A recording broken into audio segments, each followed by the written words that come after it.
ఉడికి నడిపిస్తుంది. సతీష్ అన్నకు వందనాలు తెలియచేస్తున్నాను.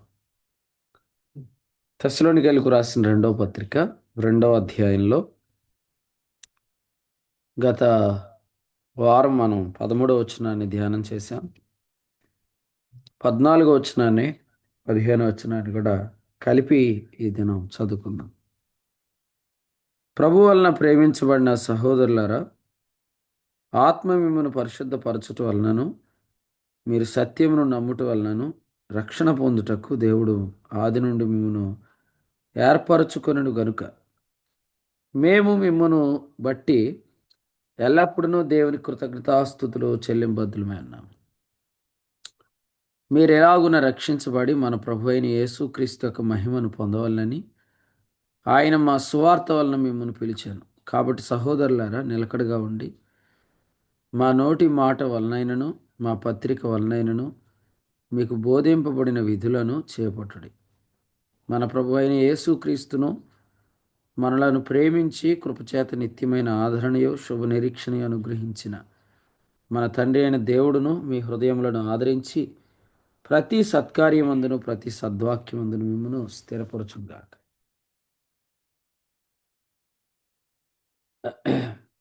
ప్రభునందు ప్రియులారా, మనం చదువుకున్న వాక్య భాగంలో తెస్సలోనికైలకు రాసిన రెండవ పత్రికలో 2వ అధ్యాయం 13వ వచనంలో ప్రభు వలన ప్రేమించబడిన సహోదరులారా అనే మాట చూస్తున్నాం. అన్న మీ దానిలో వీడియో అలా ఆన్ చేసి వదిలేయండి. అందరూ వీడియోస్ ఆన్ చేసుకోండి. ప్రభు వలన ప్రేమించబడిన సహోదరులారా అనే మాట చూస్తున్నాం. ఈ మాట ఎందుకు ఉపయోగించాడంటే సత్యమును నమ్ముటకు దేవుడు మిమ్మల్ని ఏర్పరుచుకున్నాడు అనే మాట. ఒకవేళ మనం రక్షించబడకపోతే మన గురించి ఏమని ఉండేదంటే 11 నుండి 12 వచనాల్లో సత్యమును నమ్మక దుర్నీతి యందు అభిలాష గలవారందరూ శిక్షావిధి పొందుటకై అబద్ధమును నమ్మునట్లు మోసము చే శక్తిని దేవుడు వారికి పంపుతున్నాడు అనేది మన విషయంలో వ్రాయబడేది. క్రీస్తు విరోధి వచ్చిన తర్వాత 7 ఏండ్ల శ్రమల కాలంలో ఎవరైతే ఉండిపోతారో వారందరి గురించి వ్రాయబడిన మాట ఏంటంటే ఇక్కడ మనం చూస్తున్నాం,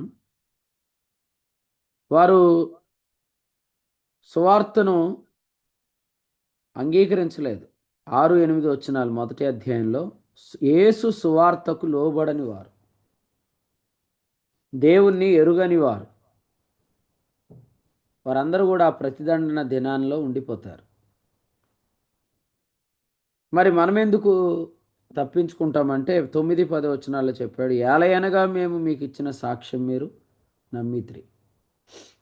ఇప్పుడు 2వ అధ్యాయానికి వస్తే ఎవరైతే ఆ దినాన్న ఆ ఉగ్రత దినంలో ఉండిపోతారో, ఆ శ్రమల కాలంలో ఉండిపోతారో, ఎవరైతే ఎత్తబడరో, ఎవరైతే ప్రతిదండనలో ఉండిపోతారో వారందరి గురించి ఏం చెప్పాడంటే వారు అబద్ధమును నమ్మునట్లు దేవుడు మోసం చేయు శక్తిని వారికి పంపాడు అని చెప్పబడింది. అయితే మన గురించి వ్రాయబడిన మాట ఏంటంటే ప్రభు మిమ్మల్ని ప్రేమించాడు, ప్రభు మిమ్మల్ని ప్రేమించాడు, అందుకే మీరు సత్యం నమ్మగలిగారు అని వ్రాయబడింది. ఈరోజు అబద్ధమును నమ్మునట్లు మోసము చేయు శక్తి మన జీవితాల్లో పనిచేయకుండా ప్రభు మనల్ని కనికరించాడు. దానికి గల కారణం ఏంటంటే 13వ వచనంలోనే చెప్పాడు, 12వ వచనంలో దుర్నీతి యందు మనకు అభిలాష ఉండకపోవటమే. దీన్ని మనం ప్రస్తుతానికి కూడా అప్లై చేసుకోవచ్చు. ఈనాడు కూడా మనకు దుర్నీతి యందు అభిలాష ఉంటే మనము కొన్ని విషయాలను నమ్మలేము. కానీ మనం అబద్ధాన్ని నమ్మేదానికి అవకాశం ఉంటుంది. అబద్ధం యొక్క సూచక్రియలు, అబద్ధం యొక్క మహత్కార్యాలు మన ముందు ప్రదర్శించబడతాయి. 9వ వచనంలో మనం చూస్తున్నాం. ప్రకటన గ్రంథంలో 13వ అధ్యాయంలో 14వ వచనంలో మనం చూస్తున్నాం. కత్తి దెబ్బ తినియు బ్రతికిన ఈ క్రూర మృగమునకు ప్రతిమను చేయవలనని అది భూనివాసులతో చెప్పుచు ఆ మృగము ఎదుట చేయుటకు తనకీయబడిన సూచనల వలన భూనివాసులను మోసపుచ్చుచున్నది. 13లో చెప్పాడు, గొప్ప సూచనలు చేయుచున్నది. అబద్ధ ప్రవక్త లేదా అబద్ధం.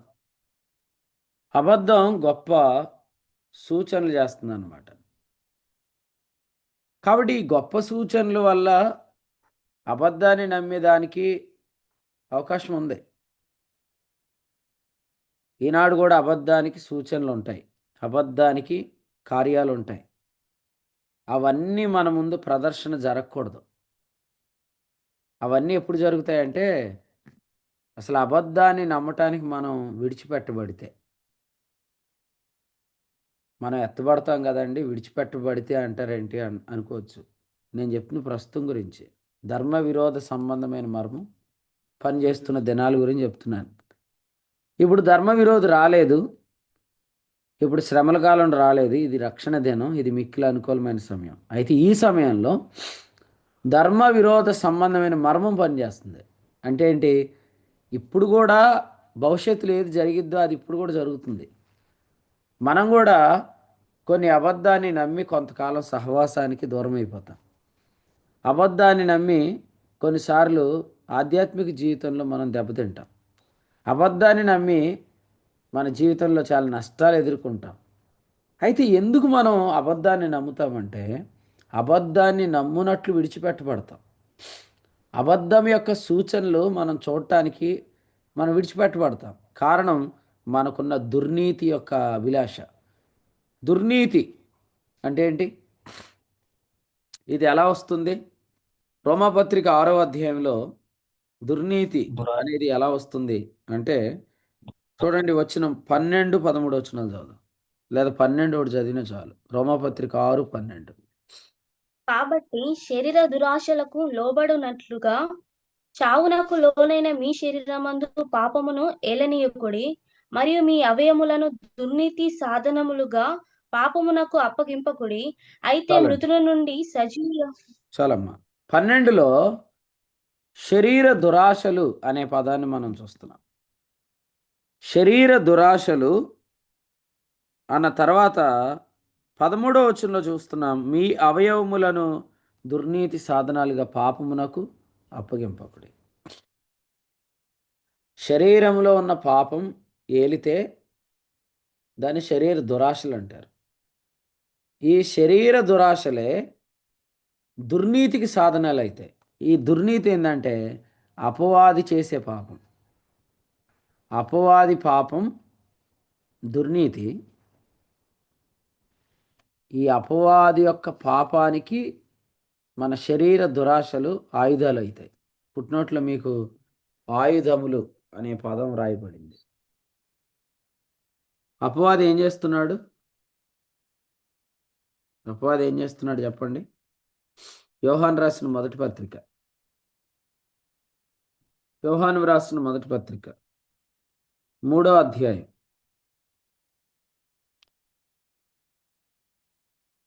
3వ అధ్యాయం వచనం 10 చదువుదాం. దీనిని బట్టి దేవుని అమ్మా 8 చదవండి సిస్టర్, 8 చదవండి. అపవాది మొదటి నుండి పాపము చేయుచున్నాడు గనక పాపము చేయువాడు అపవాది సంబంధి. అపవాది యొక్క క్రియలను లయపరచుటకే దేవుని కుమారుడు ప్రత్యక్షమాయెను. రైట్. అపవాది మొదటి నుండి పాపం చేస్తున్నాడు. ఏంటి పాపం? ఇప్పుడే చెప్పుకున్నాం, అది దుర్నీతి అనే పాపం. మనవి శరీర దురాశలు, వాడిది దుర్నీతి పాపం. అపవాది చేసిన మొదటి పాపం చెప్తారు ఎవరైనా? అపవాది చేసిన మొదటి పాపం ఎవరు చెప్పి? వాళ్ళు వీడియో ఆఫ్ చేసుకోవచ్చు, వినొచ్చు. ఆఫర్ అనమాట. ఉషక్క నిన్ను ఉంచాలా? ఆనంద్ అన్న, ఈ ఆనంద్ 6020 మీదేనన్నా ఆల్టర్నేట్ ఫోన్ ఇది. అన్న నాదన్న. నాగిని సిస్టర్ గారు,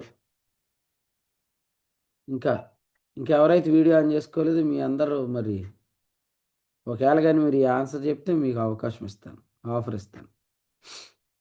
ఎవరైతే ఇప్పుడు చెప్పండి. అపవాది చేసిన ఫస్ట్ సిన్ ఏంటి? మొదటి పాపం. దేవునితో తను దురాశ. తను అనుకోవడం. అమ్మా భువన చెప్పండి. దేవునితో తను తను సమానంగా అనుకోవడం. అతని పేరు లూసిఫర్. నేను అడిగింది అపవాది గురించి అడిగాను. లూసిఫర్ చేసిన పాపం అడగల, అపవాది చేసిన పాపం అడిగాను.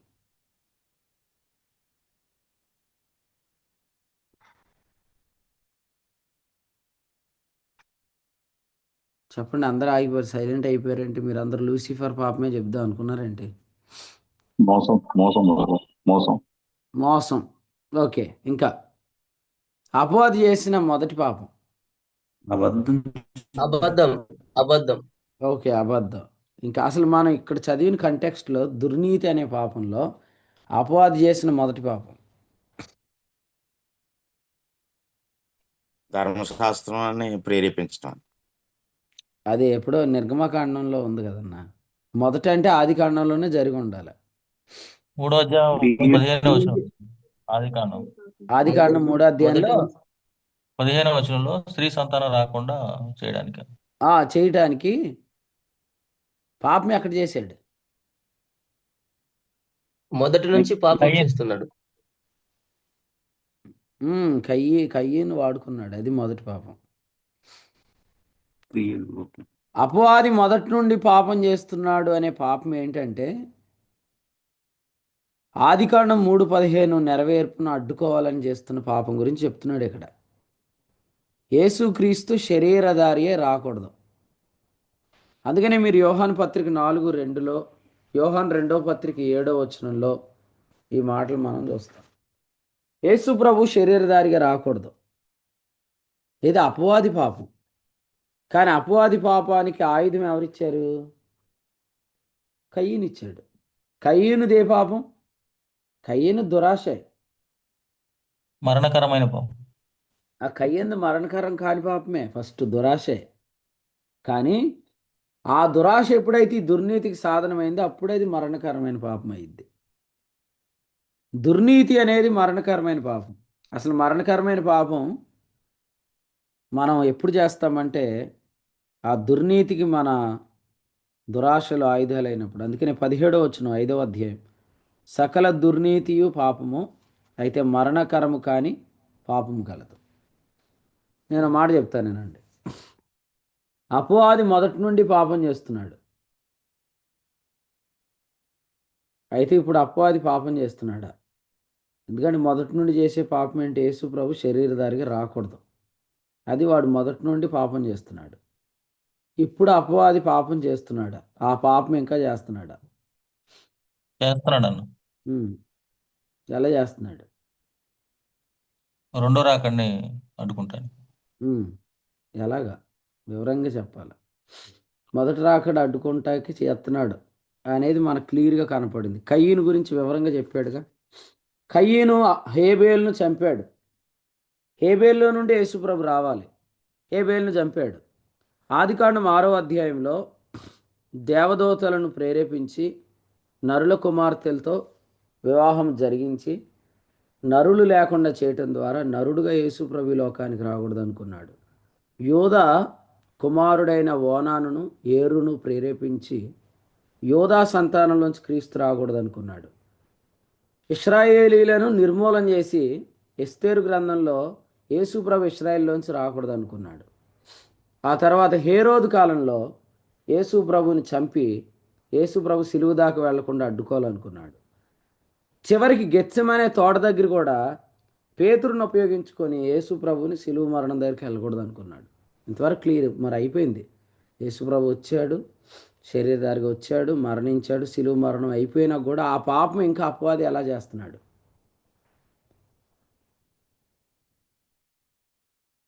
ఆ పాపం ఇంకా జరుగుతుందా? యూదా పత్రికలో అపవిత్రమైన కళల ద్వారా పాపం చేస్తున్నారు కదా, అది కూడా రాకడిని అడ్డగించాడు. ఓకే. యేసు ప్రభు యొక్క రెండో రాకడను అడ్డగించటమే. రైట్. ఇంకా క్రీస్తు విరోధి ఆత్మ పని చేస్తున్నది కాబట్టి రాకను అడ్డగిస్తుంది. ఉమ్, క్రీస్తు విరోధి ఆత్మ. ఓకే. ఇంకా వేరొక ఆత్మ ద్వారా వేరొక బోధ ద్వారా ఓకే. ఓకే. ఓకే. రైట్. ప్రభు స్తోత్రం. మీరు అందరూ చెప్పారు. చాలా వందనాలు. అపవాది మొదటి నుండి చేస్తున్న పాపం ఏంటి? యేసుక్రీస్తు శరీరధారి అయి రాకూడదు. అయితే ఆయన వచ్చినా కూడా ఆయన రాలేదు అనే టీచింగ్ని చెప్తున్నాడు ఇప్పుడు. యేసు ప్రభు శరీరం, మీరు జాగ్రత్తగానండి, యేసు ప్రభు యొక్క శరీరం రోమా పత్రిక 7:4లో, హెబ్రీ పత్రిక 10వ అధ్యాయం 9లో, ఈ 2 వచనాల్లో యేసుక్రీస్తు శరీరము ద్వారా మొదటి నిబంధన కొట్టివేయబడింది.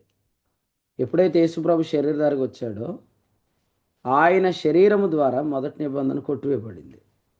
కానీ ఇప్పటికీ అపవాది సంఘానికి మొదటి నిబంధన పరిచర్య జరిగింపజేస్తున్నాడు.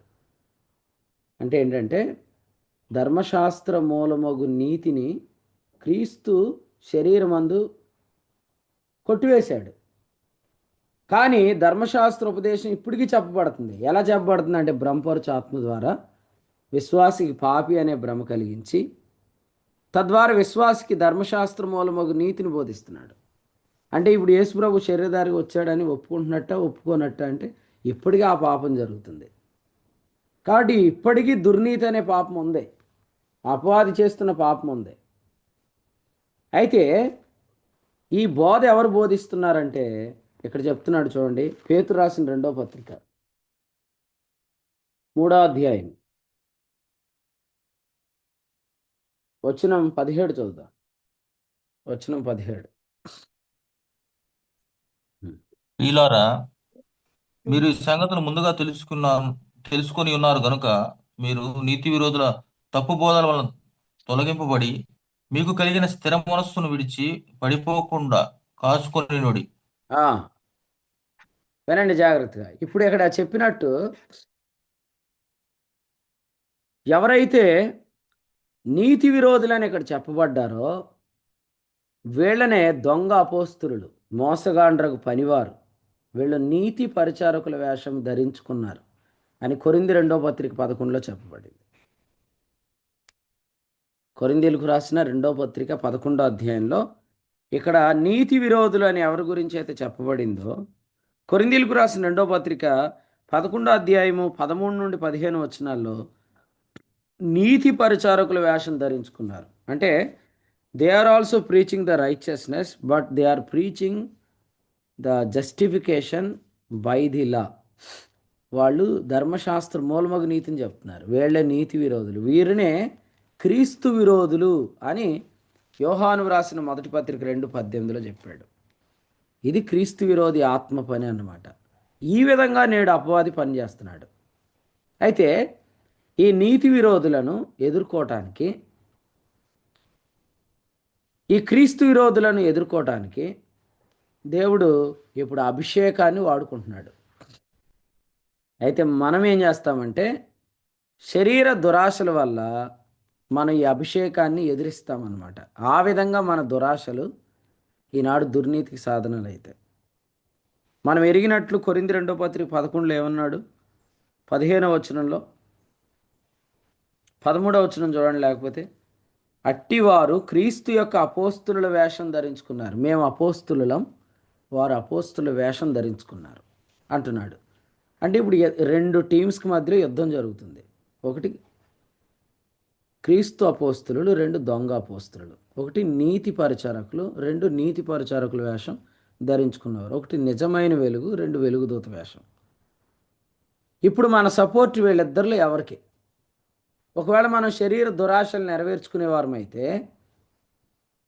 మన యొక్క శరీర దురాశలు దుర్నీతికి సాధనాలు అయితే, అంటే మన అభిషేకానికి విరోధంగా మనం తప్పు చేస్తాం. నీతి పరిచారకులకు మన సపోర్ట్ ఉండదు.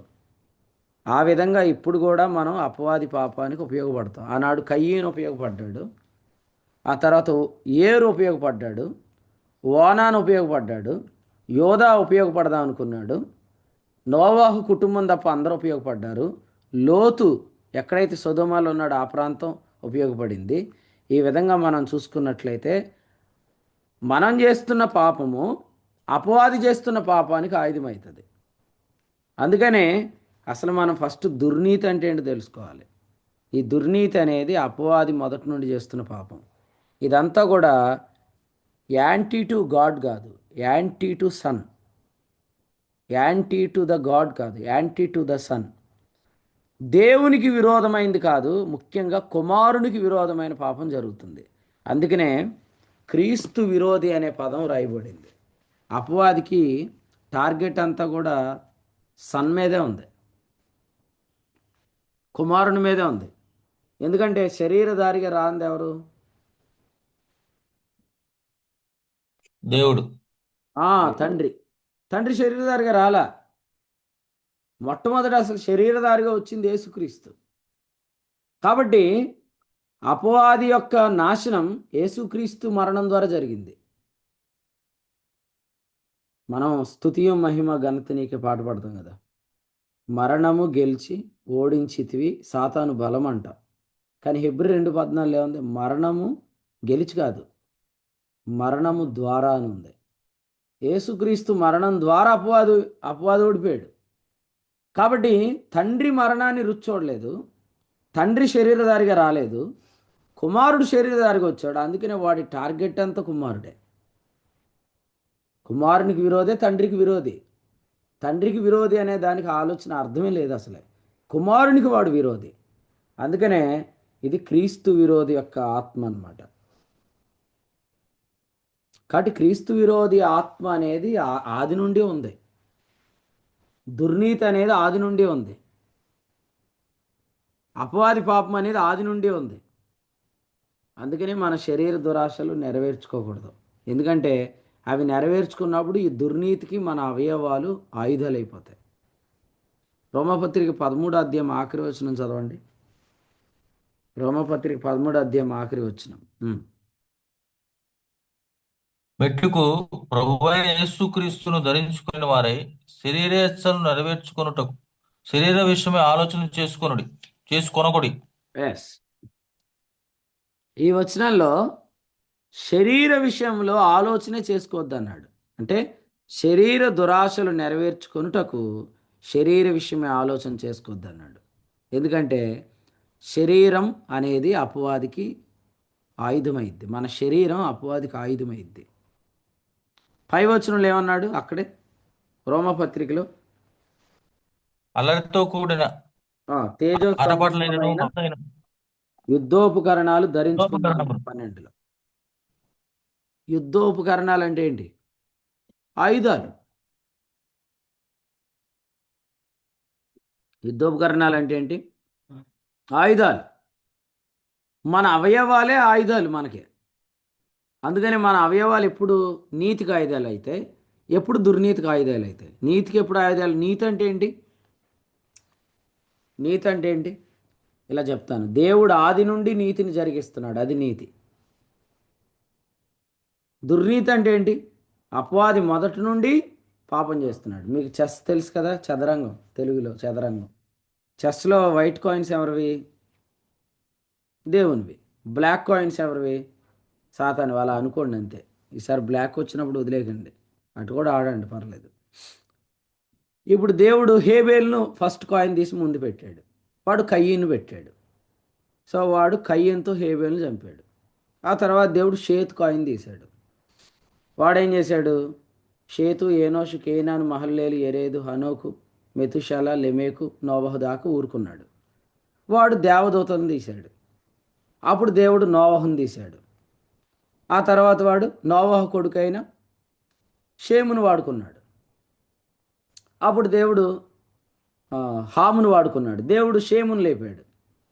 ఆ తర్వాత వాడు హాములో నుండి వచ్చిన వారిని వాడుకున్నాడు. దేవుడు అబ్రహామును లేపాడు. వాడు లోతును లేపాడు.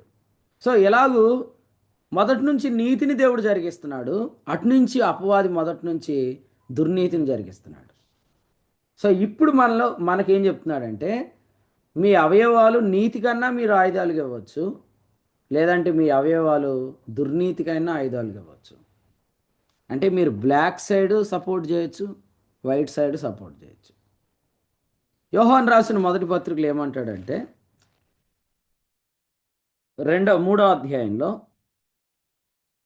యోహాన్ రాసిన మొదటి పత్రిక 3వ అధ్యాయం 10వ వచనం, నీతిని జరిగించని ప్రతివాడు అంటాడు. 2:29లో ఏమంటాడు? నీతిని జరిగించు ప్రతివాడు అంటాడు. అంటే నీతి జరుగుతుంది. ఎప్పటి నుంచి జరుగుతుంది నీతి? ఆది నుండి నీతి జరుగుతుంది. మీరు అసలే యేసు ప్రభు ఈ లోకానికి రావటం అనేది ఆది నుండి కూడా 3వ అధ్యాయం 15 నుండి అది జరుగుతూ ఉన్నది. ఈ నీతిని జరిగించిన దానిలో యోధా కుటుంబంలో దేవుడు మొట్టమొదట ఎవరిని వాడుకున్నాడు చెప్తారా? ఈ నీతిని జరిగించడంలో యోధా కుటుంబంలో దేవుడు మొట్టమొదట ఎవరిని వాడుకున్నాడు? ఇక్కడ రైట్ ఆన్సర్ చెప్పేశారు. పెరేస్ కాదు. దావీదు. రే నువ్వెందుకురా రాళ్ళు విసురుతున్నావు? నువ్వు ఆ చెవిటోడు మిషన్ ఎట్టుకొని కాము కూర్చో కాసేపు. చెప్పండి. యోధా కుటుంబంలో దేవుడు వాడుకున్న మొట్టమొదటి వ్యక్తి ఎవరు నీతిని జరిగించడానికి?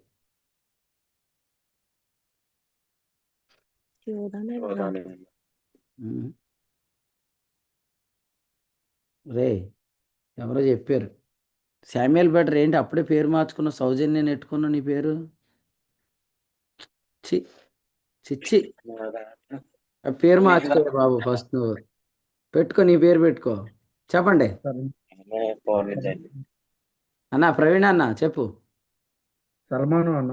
రైట్ ఆన్సర్ తామారు. అది అందుకనే మత్తయి సువార్తలో దేవుడు ఆమె పేరును రాయించాడు వంశావళిలో. సో యోధా కుటుంబంలో దేవుడు వాడుకున్న మొట్టమొదటి వ్యక్తి ఎవరంటే నీతిని జరిగించడానికి తామారు, యోధా యొక్క కోడలే. కాబట్టి ఈనాడు కూడా మనం నీతిని జరిగించాలి. సో నీతిని జరిగించడానికి మనం చేయాల్సిన పని ఏంటంటే నీతికి ఆయుధాలుగా మన అవయవాలు అప్పగించాలి. సో ఇది ఎలా జరిగిద్దంటే మన శరీరంలో ఉన్న పాపం ఏలకుండా చేసుకోవాలి చాలు. శరీరంలో ఉన్న పాపం ఎప్పుడు ఏలుతుందంటే మన మీద పాపానికి ప్రభుత్వం లేదు అని మనం ఎరిగినప్పుడు. వినండి. స్టక్ అవుతుంది ఏంటంటే వీడియో నెట్వర్క్ అన్స్టేబుల్ అవుతుందా ఎప్పుడైనా? రైట్, వినండి. మన మీద పాపానికి ప్రభుత్వం లేదు అన్నప్పుడు 2 మన మీద ఎవరికి ప్రభుత్వం ఉండదు? ఎవరైనా రాసుకునే వాళ్ళు ఉంటే ఇప్పుడు క్లియర్గా రాసుకోండి, నేను వరుసగా చెప్తాను. మన మీద పాపానికి ప్రభుత్వం లేకపోతే మన మీద ఎవరికి ప్రభుత్వం ఉండదు? అపవాదికి కూడా ఉండదు. అపవాదికి ఉండదు. ధర్మశాస్త్రానికి ఉంది. Right answer. ధర్మశాస్త్రానికి మన మీద ప్రభుత్వం లేకపోతే ఎవరికి ప్రభుత్వం ఉండదు?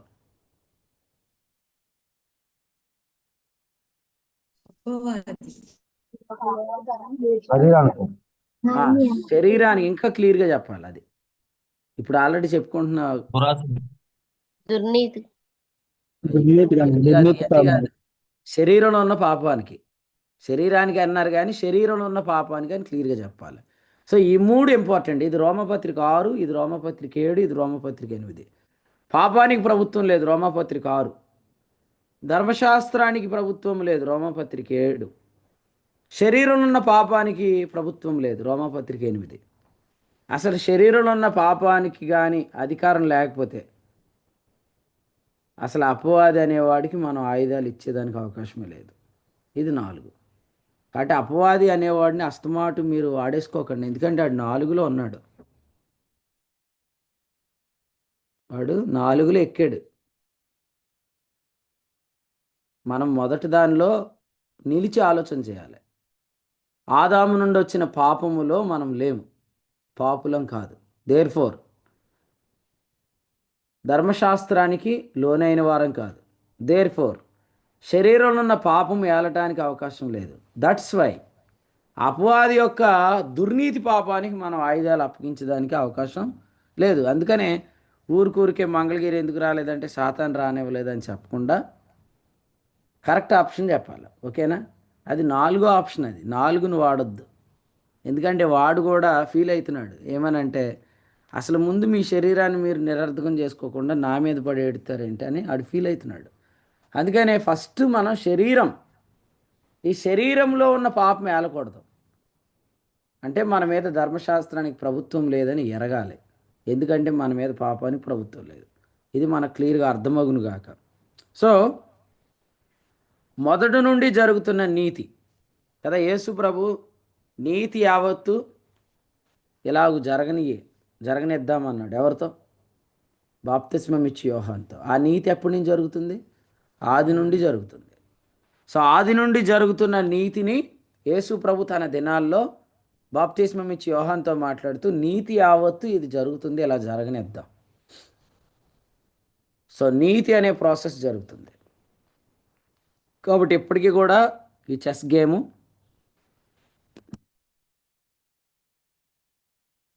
స్టక్ అయిపోతుంది. నేను దీన్ని కనెక్ట్ చేస్తాను. లేదు అన్నా, నా ఆడియో బాగానే వస్తుందా? బాగా వస్తుందన్న. ఓకే, ఆగితే మాత్రం చెప్పండి వెంటనే. చూడండి, ఇప్పటికీ కూడా ఈ గేమ్ రన్ అవుతుంది అనమాట. నీతి అనేది ఇంకా జరుగుతుంది, అటుపక్క దుర్నీతి అనేది ఇంకా జరుగుతుంది. కాబట్టి మనం శరీర దురాశలు దుర్నీతికి ఆయుధాలు అయితే కాబట్టి శరీరానుసారంగా మనం ప్రవర్తించకుండా మనం జాగ్రత్తగా ఉండాలి. సో ఇదన్నమాట వర్తమానం. అందుకనే దుర్నీతి అందు మనకు అభిలాష ఉండకూడదు. ముఖ్యంగా ఈ దినాల్లో అభిషేకం గలవారి మీద దాడి జరుగుతుంది.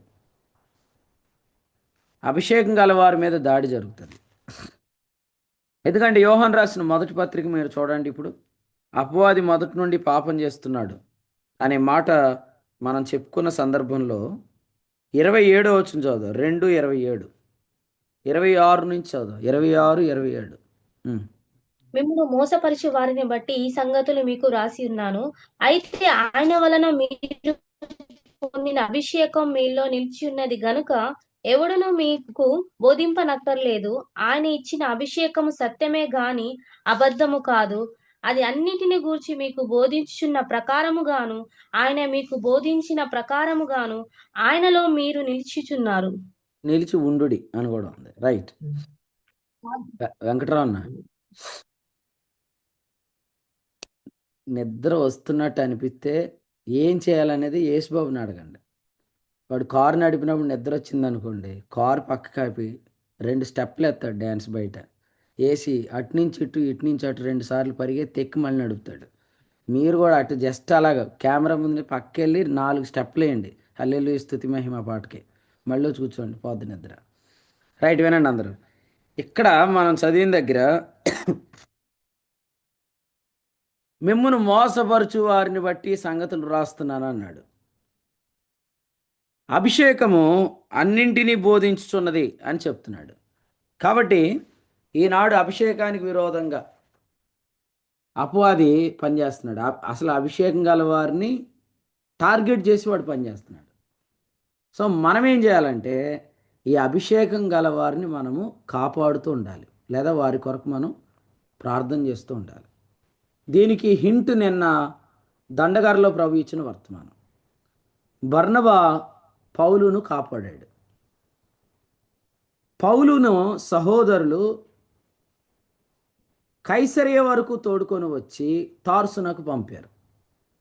శిష్యులు కిటికీ గుండా గంపలో నుండి దింపారు.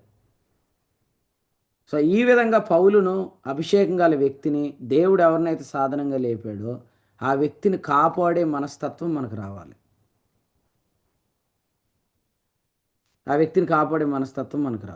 వాయిస్ బ్రేక్ అయిందండి.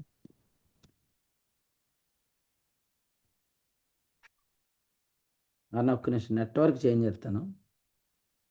ఓహో, ఇది పరిమళ ఇప్పుడు కట్ అవుతుందండి. ప్రదీప్ కుమార్ కదా. బ్రేక్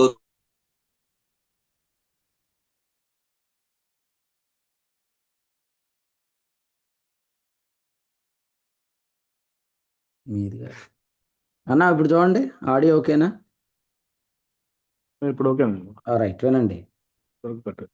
సో మోసపరిచే ప్రతి దానిని సెన్స్ చేయగలిగింది అభిషేకం, అనాయింటింగ్. ఈ అభిషేకానికి విరోధంగా ఇప్పుడు అపవాది పనిచేస్తాడు. సో అభిషేకం గల వ్యక్తులను మనం ఏం చేయాలి? మనం కాపాడుతుండాలి. ఏలియా దినాల్లో ఏం జరిగింది? యెజబెలు యెహోవా ప్రవక్తలను చంపుతుంది. ఆ టైంలో ప్రవక్తలను ఎవరు కాపాడారు? Right, Obadiah. Right answer. So Obadiah కాపాడాడు.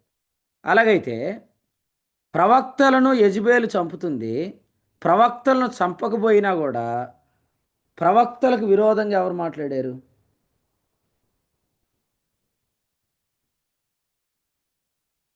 అహాబు కాదు, కాదండి. కాదు. యెజబెల్ అలా ఆయన జోలికి వెళ్ళకు నువ్వు. మంచోడు కాదు. చెప్పండి, ఎవరు చెప్తారా? ఏలియానండి. ఏలియా. Right answer. రోమపత్రిక 11వ అధ్యాయం మనం చదివితే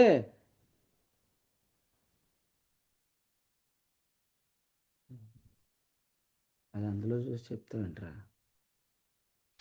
సో మనం గమనించినట్లయితే ఏలియా యెహోవా ప్రవక్తలకు విరోధంగా వాదించాడు. అంటే ఇక్కడ రెండు విషయాలు గమనించాలి. ఒకటి, మనం డైరెక్ట్గా ప్రవక్తలను చంపకపోవచ్చు యెజబెల్ లాగా, కానీ యెజబెల్ యొక్క ఆత్మ ఇప్పుడు పనిచేస్తుంది. అది ఏలియా లాంటి వారిలో కూడా పనిచేస్తుంది. ఏలియా యొక్క ఆత్మ గొప్ప ఆత్మ. ఎందుకంటే బాప్తిస్మం ఇచ్చి యోహాను ఆత్మ కలిగిన వాడే సేవ చేస్తాడన్నాడు. కానీ అటువంటి స్పిరిట్ కలిగిన వ్యక్తిలో కూడా యెజబెల్ ఆత్మ పనిచేసింది. కాబట్టి ఈరోజు జెజబెల్ స్పిరిట్ మనలో కూడా పనిచేసింది. కాబట్టి మనం అభిషేకం గల వారిని అటాక్ చేయడానికి యెజబెలు చేత ప్రేరేపించబడతాయి. యెజబెల్ ఆత్మ మన మీద పనిచేస్తుంది. కాబట్టి మనం అందరూ ఓబద్య పోర్షన్ తీసుకుందాం. ఆనాడు ఏలియా గొప్పోడే, కానీ ఓబద్య ఏం చేస్తున్నాడు? 50 మంది చొప్పున 100 మంది చొప్పున వారిని గుహలలో దాచి వారికి భోజనాలు అందిస్తూ ఆ శేషాన్ని కాపాడాడు. ఇంతకు వాళ్ళందరూ ఏ శేషం అంట చెప్పండి? డేవిడ్ రాజు అన్న. కృప యొక్క ఏర్పాటు. Right answer. సేవకుల శేషం అనండి అందరూ. సేవకుల శేషం. ఎందుకంటే డేవిడ్ రాజు అన్న మరి సేవకుల మీద అధికారం అన్నమాట పెద్దాపురంలో. కానీ ఒక మాట చెప్తాను, ఇప్పుడు మన సేవకులందరిలో ఎవరున్నారంటే అభిషేకం కలిగిన వ్యక్తులు ఉన్నారు. వీళ్ళు సత్యం బోధించే వ్యక్తులు ఉన్నారు కదా, వీళ్ళందరినీ కాపాడాల్సిన పెద్దలుగా దేవుడు మనల్ని ఉంచునుగాక. ఇప్పుడు పెద్దలందరూ ఎవరు? ఇప్పుడు పెద్దలు ఎవరు కావాలి? అభిషేకం అబద్ధం చెప్పే సేవకులను కాపాడడం కాదు, మనం దుర్నీతి కొరకు పాటుపడుతున్న సేవకులను కాదు. ఇక్కడ నీతి పరిచారకులు ఎవరైతే ఉన్నారో వారందరి మీద మీరు అధికారులుగా ఉండాలి. వారిని మీరు కాపాడాలి. వారి కొరకు మీరు ప్రార్థన చేయాలి. వారిని మీరు తప్పించాలి. దుష్ట మనుషులు చాలామంది ఉన్నారు. తెస్సలోనికీయులకు రాసిన 2వ పత్రిక 3వ అధ్యాయంలో చెప్తున్నాడు. 2వ వచనంలో ప్రభువాక్యం శీఘ్రంగా వ్యాపించాలి, దుష్ట మనుషుల చేతిలోంచి మేము తప్పించబడాలి అంటున్నాడు. అయితే తప్పించే మనుషులు కూడా ఉన్నారు. చిన్న ఉదాహరణ చెప్తాను. అసలు బర్నబా ఎవరు చెప్పండి? పౌలును దుష్ట మనుషుల చేతిలోంచి తప్పించినవాడు. అలాంటి స్పిరిట్ మనలో పనిచేయాలి. సో నేటికి కూడా ఇది జరుగుతుంది. నేటికి కూడా జరుగుతుంది. రాత్రి ఒక చిన్న ఎగ్జాంపుల్ చెప్పుకున్నాం. అపాయంలో ఉన్న ఉపాయం లేని వారం కాదు అనే మాట మనం చెప్పుకున్నాం. అపాయంలో ఉన్న ఉపాయం లేని వారం కాదు. చాలాసార్లు ఈ అభిషేకం గల వ్యక్తులను బంధించాలని, వారిని లాక్ చేయాలని, సో పని జరుగుతున్నప్పుడు వారిని మనం చాలా ఈజీగా అక్కడి నుంచి ఎస్కేప్ అయ్యేటట్టుగా మనం ప్రయత్నించాలి. ఫర్ ఎగ్జాంపుల్, రాహాబు ఇంటికి ఇద్దరు వచ్చారు. వారిని ఆమె ఏం చేసింది? జాగ్రత్తగా కిటికీలోంచి దింపేసి వాళ్ళని మీరు ఇక్కడి నుంచి వెళ్ళిపోండి అని చెప్పింది. పారిపోండి మీరు ఇక్కడి నుంచి అని చెప్పింది. సో ఆ విధంగా మనము సేవకులు ఎక్కడికి వెళ్ళాలో, అభిషేకం ఎక్కడికి వెళ్ళాలో, సువార్త ఎక్కడికి వ్యాపించాలో అక్కడికి మనం పంపించేటట్టు ప్రణాళికలు చేయాలి, ప్లాన్ చేయాలి. అంతేగాని వారిని బంధించకూడదు అన్నమాట కదా. ఒక్కోసారి మనం మన చికెన్లు మటన్లో ఇవి పెట్టేసి మనం ప్రేమ చూపించాలనుకుంటాం, కానీ అది కూడా వారికి ఏమైద్ది? రోమపత్రిక 11లో ఊరి అయిద్ది అని ఉంది కదా, ఊరి భోజనం ఊరి. కాబట్టి అన్న మీరు ప్రార్థన చేసుకోకుండా తింటే మీ కూరైతే మాకేంటి, మేము పెట్టాల్సింది పెడతామంటే ఓకే. కానీ మన విషయం ఏంటంటే భోజనం ఊరి అయిద్ది అని చెప్పాడంటే వండేవాళ్ళు కూడా ప్రార్థన చేసి వండండి. ఎందుకంటే కొన్నిసార్లు ఏం జరిగిద్ది అంటే వీటి వల్ల మనం బంధించబడతాం. పని ముందుకు చాలా ఉంది. అందుకని మనము వాళ్ళని చాలా ఆరోగ్యంగా కాపాడటానికి కూడా ప్రయత్నించాలి. ఇప్పుడైతే దేవునికి స్తోత్రం, అందరూ చాలా చక్కగా పరిచయం నేర్చుకున్నారు, చేస్తున్నారు. కానీ ఆరంభ దినాల్లో ఇలా ఉండేవి కాదు కదా. ఆ, ఏ 20 రూపాయలు వాటర్ బాటిల్ తాగుతాడా, మామూలు నీళ్ళు తాగడా, పైనుండి దిగి వచ్చాడా, ఇట్లాంటివి ఉంటాయి కదా కౌంటర్లో. సో ఇవన్నీ ఉంటాయి. అయితే మన వరకు ఏంటంటే గొంతు బాగుండాలి, మనం వాడేసుకోవాలి. నెక్స్ట్ మీటింగ్ గొంతు పోయినా పర్లేదు, మన పని అయిపోవాలి. సో కడుపు ఎక్కడ బాగుంటే చాలు, కడుపు పాడైపోయినా పర్లేదు, ఎందుకంటే మన పని అయిపోవాలి. అలా మనం ఆలోచించకుండా వారి గురించి మనము వారి ప్రయాణాలు కూడా చక్కగా ప్లాన్ చేయాలి. నేనైతే ప్రభువుని స్తుతిస్తున్నాను. కొంతమంది ఆలోచన చేయట్లేదు. ఎద్దులను బాగా దున్నించుకుంటున్నారు కానీ ఎద్దుకు మాత్రం మేత వేయట్లేదు. ఎంతమంది సేవకులు వచ్చారు చెప్పండి మీ ఇంటికి పరిచయం? కేవలం మీ మీటింగ్ కొరకు చాలామంది సేవకులు వచ్చారు. మీరు కనీసం సేవకులకి ఛార్జీలని ఇచ్చి పంపించారా? అది మీరు నేర్చుకోండి, అందరూ నేర్చుకోండి. ఎందుకంటే మనము విశ్వాసులను పిలవటం వేరు, సేవకులను పిలవటం వేరు. విశ్వాసుల పిలుపు వేరు, సేవా పిలుపు వేరు కదా. వాళ్ళ దేవుడు తల్లిగారి మంది పిలిచాడు, వారి జీవనం ఎలా జరిగించాలన్నాడు? సువార్త వల్లనే. కాబట్టి ఎవరైతే ముఖ్యంగా ఫుల్ టైం వర్కర్స్గా ఉన్నారో మన మినిస్ట్రీలో, వారిని మనం గౌరవంగా పిలవాలి. పిలిచినప్పుడు వాళ్ళకి ఏదో కానుక ఇవ్వాలని నేను అంటలేదు, అట్లీస్ట్ వాళ్ళకి ఛార్జీలు ఇచ్చి పంపించాలి. ఎందుకంటే వాళ్ళకి ఎక్కడో వాళ్ళు పని చేస్తే వచ్చిన కానుకలను వాళ్ళు మన ప్రయాణాల ఛార్జీల్లో వాడతారు. కొంతమంది కారు వేసుకొని వస్తే మనం ఫోన్ చేసి చాలా తెలుగుగా ఏమంటాం, అన్న ఎలా కారు వేసుకొస్తున్నారు కదా, మీతో పాటు 4 సీట్లు ఖాళీ, 4గురిని వేసుకొచ్చేయండి అంటారు. మరి కారుకి ఖర్చులు ఎవరిస్తారు? నేను మీ అందరికీ ఓపెన్గా ఒక మాట చెప్తాను, ఎందుకు నేను ఇది చెప్పాలి, లేకపోతే మళ్ళీ నా మీద నిందపడిపోద్ది. ఈయన ఎలాంటి సేవకుడు అంటే ఈయన వరకు ఈయనకి అందాల్సినవి అందుతున్నాయి, మిగిలిన సేవకుల గురించి ఆలోచించట్లేదని మీరు ఎవరు అనుకోకండి. ఎప్పటికైనా మీ సేవకుల్లో ఎవరైనా సాగనంపలేదంటే వాళ్ళు నన్ను సాగనంపలేదని అనుకోండి. మీ మనసులో అలా కాపాడుకోండి చాలు, ఓకేనా? ప్రభు వచ్చేదాకా మీ మనసును స్వాధీనంలో పెట్టుకోండి. ఈయనకు అందాల్సింది అందింది, అందుకని ఈయన మన గురించి ఆలోచించట్లేదని నా తోటి సేవకులైన మీరు ఎవ్వరు అనుకోవద్దు. మీకు ఏదైనా చేయలేదంటే నాకు చేయలేదు అనుకోండి, అంతే. అలా మీ మనసులు కాపాడుకోండి, నిజాలు యేసుప్రభు వచ్చినట్టు తెలుస్తాయి. కానీ నేను ఇప్పుడు చెప్పేది ఏంటంటే సేవకుల్ని మనం ఎలా చూస్తున్నాం? ప్రవక్తలను ఆనాడు ఓబద్య ఎలాగూ కాపాడాడు. ఏ రోజు కూడా మనం వారి ప్రయాణాల కొరకు ఆలోచన చేయాలి. వచ్చేయండి, జాగ్రత్తగా వెళ్ళిపోండి అని మనల్ని చెప్పొద్దు అన్నాడు కదా. చలి కాసుకోండి కదండి, చలి కాసుకోండి, తృప్తి పొందండి అని మీరు చెప్పొద్దు.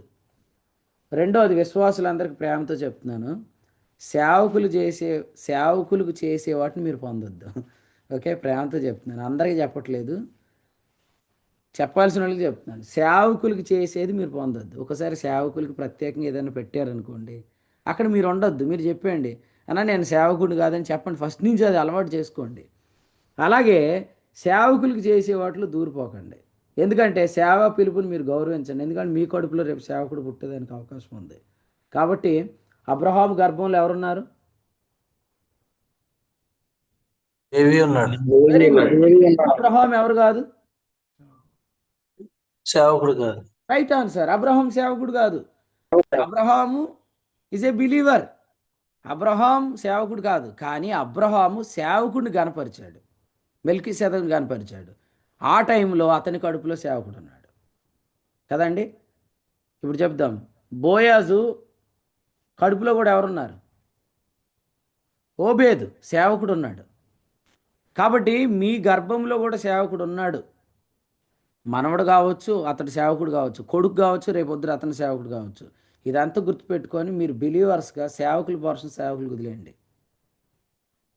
సేవకుల పోర్షన్ సేవకులదే, మన పోర్షన్ మనదే. నన్ను స్టేజ్ మీద పిలవలేదని ఎవరు ఫీల్ అవ్వకండి. ఎందుకంటే సేవకుడు కుర్చీ సేవకుడిని కూర్చొనే ఉండే, వాళ్ళకి సీట్ల వాళ్ళ సీట్లో వాళ్ళని కూర్చొనే ఉండే, వాళ్ళని గౌరవించండి, అది మన సాంప్రదాయం అని చెప్పండి. ఓకేనా? అంతేగాని నేను కూడా అలాంటి వాడిని అంటే నువ్వు కూడా ఇప్పటికిప్పుడు అన్నీ మానే సేవకురా, నువ్వు రావు, నువ్వు సేవకి రావు, అది వదలవు. కాబట్టి నీ వల్ల నువ్వు పట్టుకొని పోయావు కాబట్టి నీకు సేవకుని మర్యాద నువ్వు ఎక్స్పెక్ట్ చేయొద్దు. ఆ పిలుపులు ఆ గౌరవాలు ఎక్స్పెక్ట్ చేయొద్దు.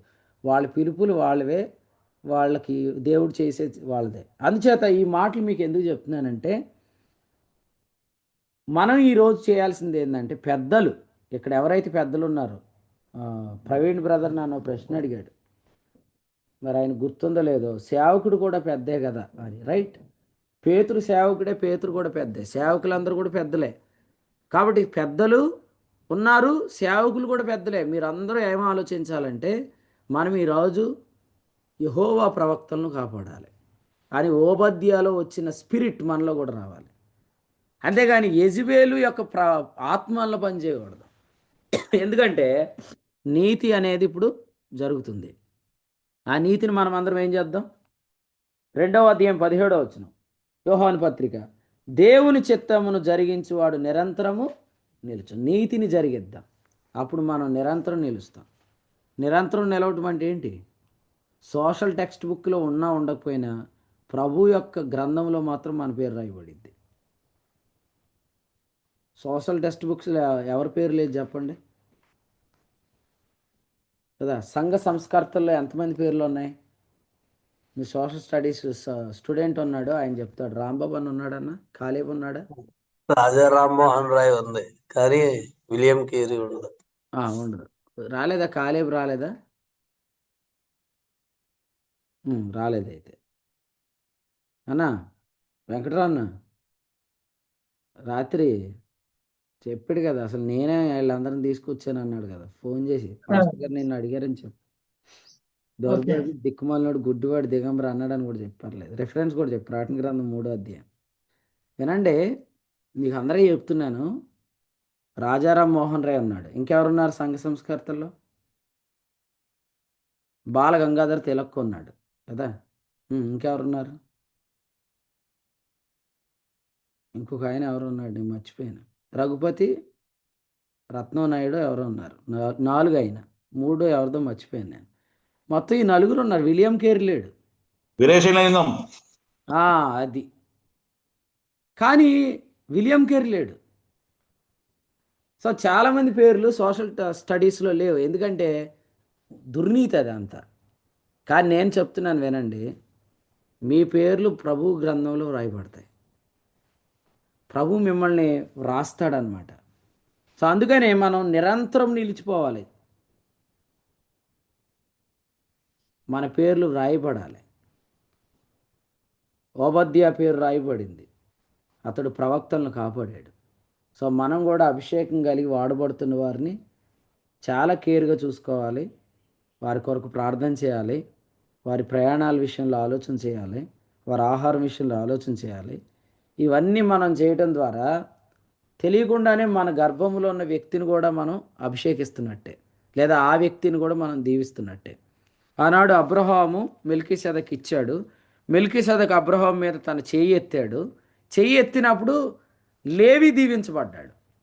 కాబట్టి ఈనాడు మనలో గర్భములో ఉన్న సేవకులు దీవించబడాలంటే మనము సేవకుని దీవించాలి, సేవకుని ఘనపరచాలి. దీవించాలి కదా, సేవకుని ఘనపరచాలి. సో అటువంటి కృప దయచేను గాక. అభిషేకం గలవాడిని ఏం చేద్దన్నాడు సంజీపాలన్న? అభిషేకం గలవాడిని ఏం చేయొద్దన్నాడు? దుఃఖపరచండి. ఓకే, నా బైబిల్ అయితే ముట్టొద్దు అన్నాడు. ఏమన్నాడు? అభిషేకం గల వారిని ముట్టవద్దు అన్నాడు. ముట్టొద్దు అన్నాడు అంటేనే అది ఎంత తీవ్రమైన పదమో ఆలోచన చేయండి. కాబట్టి ఈరోజు కొంతమంది ముట్టుకున్నారనమాట, కానీ వాళ్ళని దేవుడు ఎలాగూ బంధించాలో దేవుడు అలా బంధించాడు. కానీ ప్రభు మిమ్మల్ని కాపాడును గాక. అభిషేకం గలవారిని ముట్టొద్దు దయచేసి. ఎందుకంటే నీతిని జరిగిద్దాం, శరీర దురాశలను మనమందరం నెరవేర్చుకోవద్దు. శరీర విషయమై ఆలోచన చేయొద్దు. ఎందుకంటే అపవాది మొదటి నుండి పాపం చేస్తున్నాడు. వాడు ఈ పాపం ఇంకా కంటిన్యూ అవుతుంది, అందులో పడొద్దు.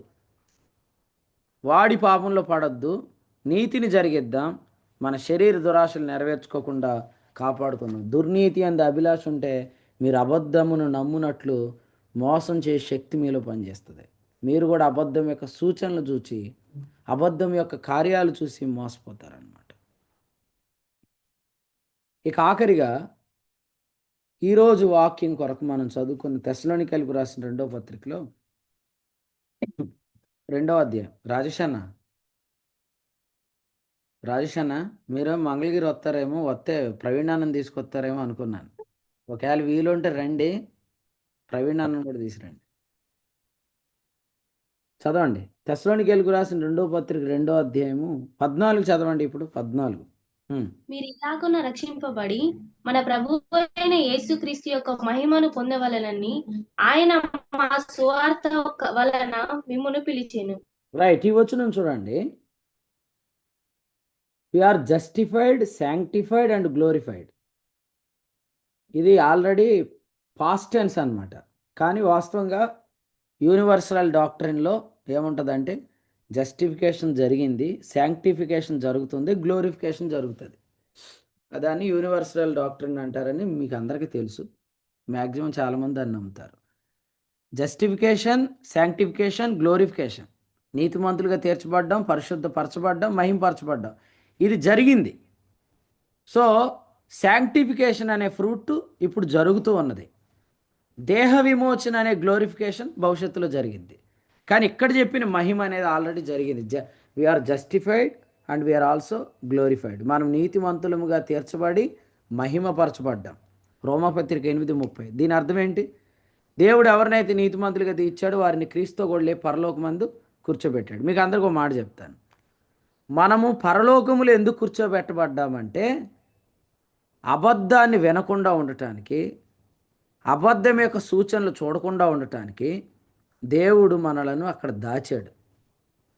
సో అది మనం నమ్మగలిగితే అబద్ధాన్ని వినకుండా, అబద్ధం యొక్క సూచనలు చూడకుండా ప్రభు మనల్ని ఎలా భద్రపరిచాడో మనం చూస్తాం. నిజంగా ఈరోజు పరలోకంలో మనల్ని అందరిని ఎందుకు కూర్చోబెట్టాడు? 15వ వచనం, అక్కడ నిలకడ ఉంటుందని.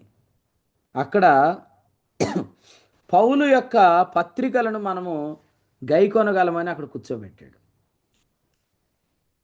సర్పముఖము చూడకుండా ఆ స్త్రీకి ఏముందంట చెప్తారా? అహరోనన్న నువ్వే చెప్పాలి, మా అందరిలో నువ్వే పెద్దోడు కాబట్టి నీ అనుభవంతో ఒకసారి. సర్పముఖము చూడకుండా ఆ స్త్రీకి ఏముందంట? మీరైనా మీరు ఒకరైనా ఎవరైనా చెప్పండి, పర్లేదు.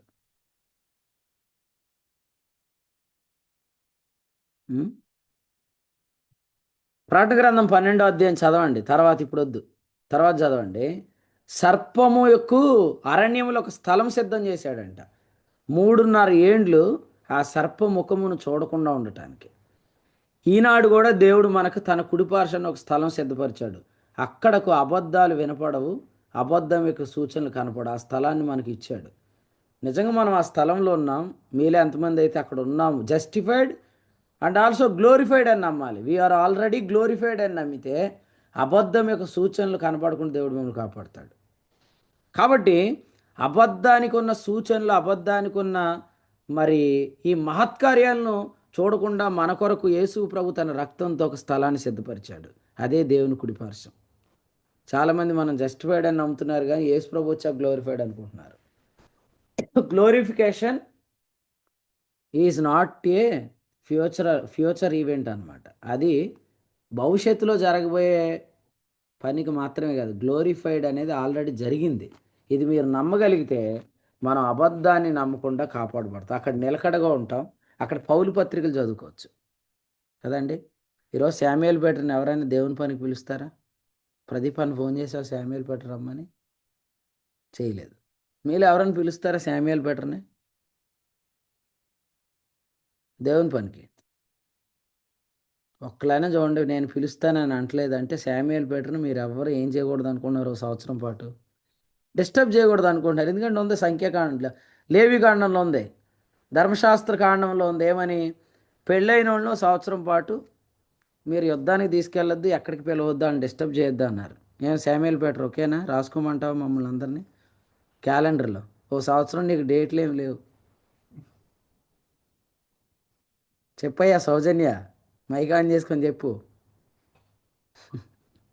వాళ్ళ ఆవిడని చూసుకొని ఏంటే పొద్దుటే మనల్ని చెప్తున్నాడు, పెళ్లి చేశాడు కానీ పెళ్ళి అయిన తర్వాత ఏపేస్తున్నాడు మన ఇద్దరిని అనుకుంటున్నాడు.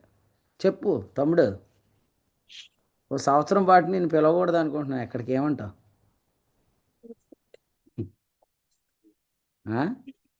స్త్రీలు మౌనంగా ఉండమంటే మీ ఆవిడ మాట్లాడుతుంది మౌనం అయిపోయింటారు బాబు.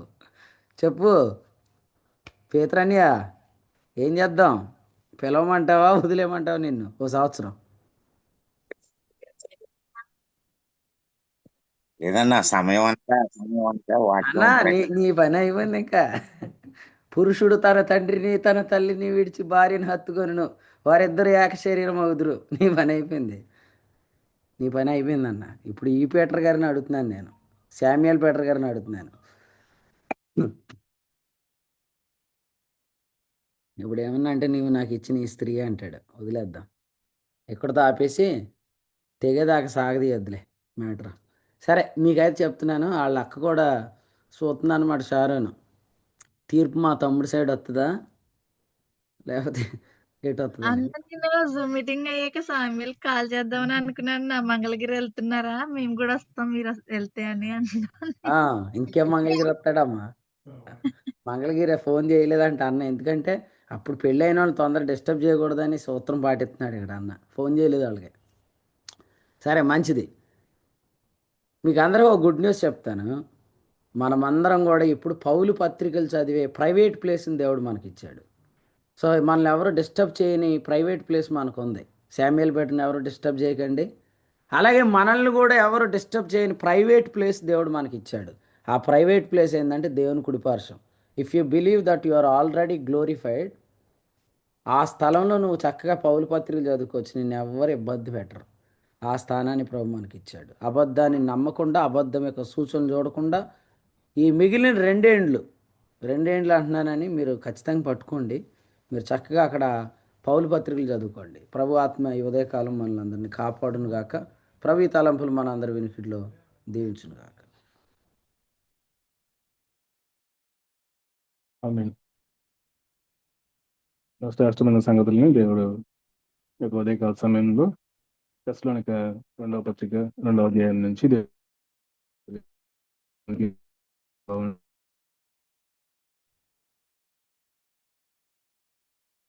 అభిషేకం విరోధంగా అపవాది పనిచేస్తున్నారని, అభిషేకం గలవారిని అటాక్ చేయడానికి యెజబెల్ ఆత్మ, అపవాది ఆత్మ పనిచేస్తుందని, అభిషేకం గలవారిని మనం గౌరవించాలని, గణపరచాలని, కాపాడాలని, మనం నీతిని మనం జరిగించే వారంగా ఉండాలని, మనం జరిగించాలని, నిరంతరం నిలిచి ఉండే వారంగా మనం ఉండాలి అని, దుర్నీతి యందు ఏమాత్రం మనం అభిలాష కలిగి ఉండకూడదు అని, మనం నీతిమంతులుగా మనం తీర్చబడ్డాము, మనం మహింపరచబడ్డాము అన్నది మనం నమ్మి మనం నిలకడగా మనం ఉండాలి అని మన సంగతిని యొక్క ఉదయకాల సమయంలో దేవుని సేవకుల ద్వారా మనకు తెలియజేస్తారు.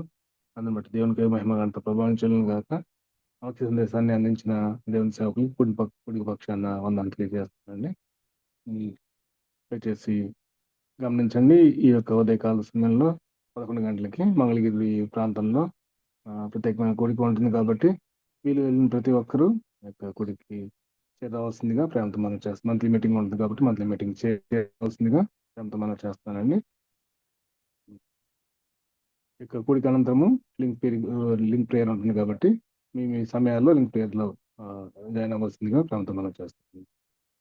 ఈ సమయంలో ముగింపు ప్రార్థనతోటి కూడికలు ముగించుకున్నాము. కూడికలో ప్రార్థన చేసిన వారికి, చెప్పిన వారు ప్రభునామాన్ని మహింపరిచిన వారికి, పక్షార్థం ప్రార్థించిన వారికి, వాక్యపఠనం చదివించిన వారికి పేరు పేరున ప్రతి ఒక్కరికి వందనాలు తెలియజేసుకుంటున్నానండి. వరకు నిలిచి ఉండి వాక్యం శ్రద్ధగా ఉన్న పిల్లలందరికీ ప్రత్యేకమైన వందనాలు తెలియజేసుకుంటున్నాను. ఈ సమయంలో కంటిపాటు ప్రాంతం నుంచి చేరొచ్చిన దేవుని సేవకులు రాజేశ్వర గారు ముగింపు ప్రాంతంతో యొక్క కూడికను ముగిస్తారు. రాజేశ్వర వందలన్న.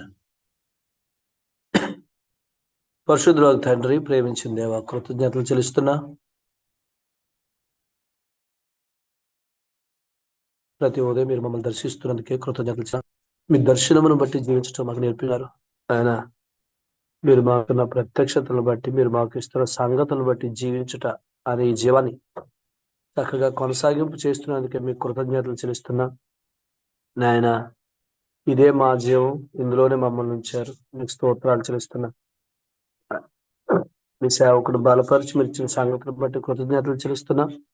అపవాది మొదటి నుంచి పాపం చేస్తున్నాడు. వాడు మొదటి నుంచి చేస్తున్న పాపం ప్రవ్వా మీరు ఈ లోకానికి శరీరధారిగా రాకూడదని. అయితే వాడి ప్రయత్నాలన్నీ నిష్ఫలమైపోయినాయి. ఎందుకంటే సంకల్పానుసారంగా మీరు ఆ కార్యాన్ని జరిగించారు. మృతుల్లోకి తిరిగి లేచారు. ఇప్పుడు తండ్రి కుడి పార్శ్వాన ఉన్నారు. సంఘము అను స్త్రీ నిర్మాణం అయిపోయింది. ఇప్పుడు ఆ సంఘము నాయన క్రీస్తును చూస్తూ జీవిస్తూ ఉండగా సంఘం యొక్క దృష్టి క్రీస్తు మీద ఉండకూడదని ప్రయత్నం చేస్తున్నాడు. సంఘం యొక్క దృష్టి, ఆ స్త్రీ యొక్క దృష్టి తన పురుషుని మీద ఉండకూడదని ప్రయత్నం చేస్తున్నాడు. నాయన ఇప్పుడు సంఘానికి నాయన వాని అనుచరుల ద్వారా యేసుక్రీస్తు శరీరధారిగా రాలేదు అని బోధించటం అనే పాపం చేస్తూ ఉన్నాడు నాయన. కాబట్టి వాని మోసంలో ఎవరు పడకుండా ఉండనట్లు మీరు మమ్మల్ని దర్శించి సంగతులు ఇస్తున్నందుకే స్తోత్రాలు చెల్లిస్తున్నా. యేసుక్రీస్తు ప్రభువు శరీరధారి వచ్చాడు, కార్యం ముగించాడు. ఇప్పుడు మా పక్షంగా నిరంతర యాజకుడుగా తండ్రి ఎదుట ఉన్నాడు కాబట్టి, యేసును గొప్ప యాజకుడు ఉన్నాడు కాబట్టి కల్మషము తోచిన మనస్సాక్షిని కూడా మరి మాకు ఇచ్చినందుకు స్తోత్రాలు చెల్లిస్తున్నా నాయన. పాపములో లేం, పాప ప్రభుత్వంలో లేం, ధర్మశాస్త్రమైన ప్రభుత్వంలో లేం, పాప శరీరంలోని పాప ప్రభుత్వం కూడా లేదు. కాబట్టి మా అవయవాలు దుర్నీతి సాధనాలుగా వినియోగించబడవు. ఎవరైతే నాయన పాపంలో లేను, ధర్మశాస్త్రానికి లోనైన వాడిని కాను, ధర్మశాస్త్రం నా మీద ప్రభుత్వం చెయ్యదు, అలాగే నా శరీరంలో పాపం కూడా నా మీద ఏలుబడి చెయ్యదు అని ఎరగరో, అలా ఎరగని వారి అవయవాలు నాయన దుర్నీతికి సాధనాలుగా వాడబడతాయని చెప్పారు. ఎందుకంటే వారి దురాశలే వారి దుర్నీతికి ఆయుధాలు అవుతాయని మీరు చెప్పారు. కాబట్టి మాకు కలిగిన దాన్ని మేము గట్టిగా పట్టుకున్నట్టు అనేది మాకు నేర్పించండి నాయన. యేసుక్రీస్తు ప్రభువునందు మేమేమై ఉన్నామో, మా స్థితి ఏంటో తేటగా ఎల్లప్పుడూ ప్రతి ఒక్కరూ వెరిగి జీవించినట్లు కృప చూపిస్తున్నారు. ఇంకా అనేక మంది కలిగించండి. నిజముగా మరి ప్రభువా మా అవయవాలు నీతి సాధనాలుగా నాయన వినియోగించడానికి మమ్మల్ని మీరు మీ కృపార్షాన కూర్చోబెట్టుకున్నారు యేసు ప్రభుతో పాటు.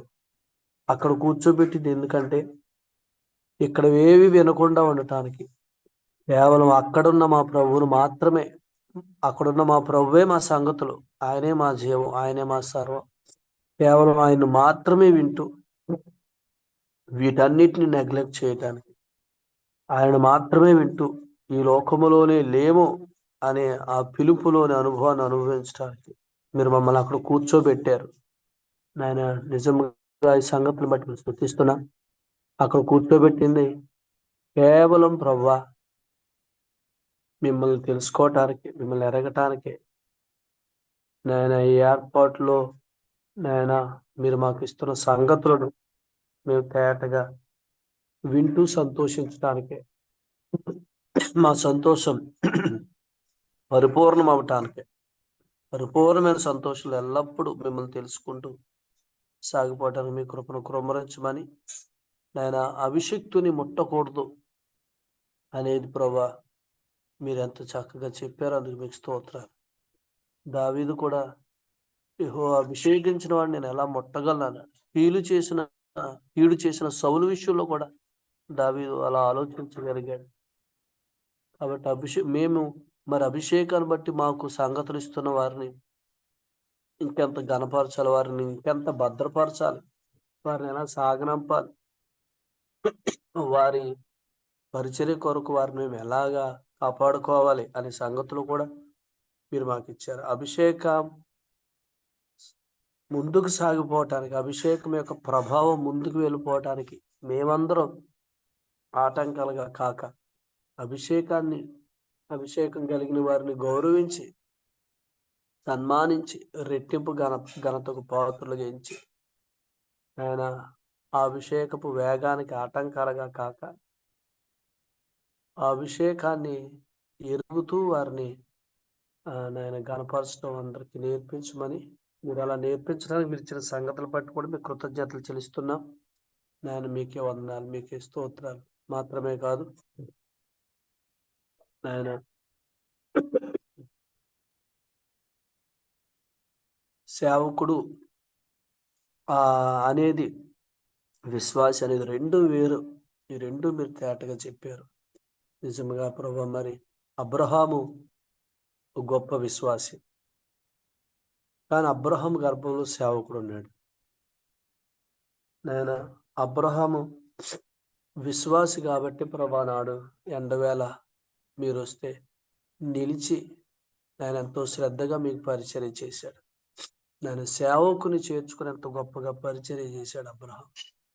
నాయన అలాగే తన గర్భంలో ఉన్న సేవకుని విషయంలో కూడా ఎంత చక్కగా పరిచర్య చేశాడు. నాయన మేము విశ్వాసులుగా ఉన్నప్పుడు మేము శ్రద్ధగా నాయన సేవకులకు పరిచర్య చేసేవారుగా, సేవకుడు మాకంటే గొప్పవాడనే మనసు ఎవరికి లేకుండా, నేను సేవకుడు అనేది వేరు, అది తల్లి గర్భంలో పడింది మొదలుకొని ప్రత్యేకపరచబడిన సంగతి అని నాయన సేవకుడు భాగాలు కోరుకోకుండా నాయన ప్రియులకు ఈ వాక్యం ద్వారా నాయన మీరు ఏర్పరిచిన మేరలను బట్టి మీకు స్తోత్రాలు చెల్లిస్తున్నాం. అలాగే సేవకుడు కూడా నాయన తనకు మీరు ఇచ్చిన మేరలను బట్టి మిమ్మల్ని స్తుతిస్తున్నాం. సేవకుడు కూడా ఆ మేరలను చక్కగా పనిచేయటానికి మీరు చూపిస్తున్న కృపకే మీకు స్తోత్రాలు. సేవకుడిని ఘనపరచుట, సేవకుడిని సాగనంపుట అనే వాటిని ఆయన మా పితరుడు, మా ప్రియుడు అబ్రహాము గారి జీవితంలో మేము చూస్తున్నాం.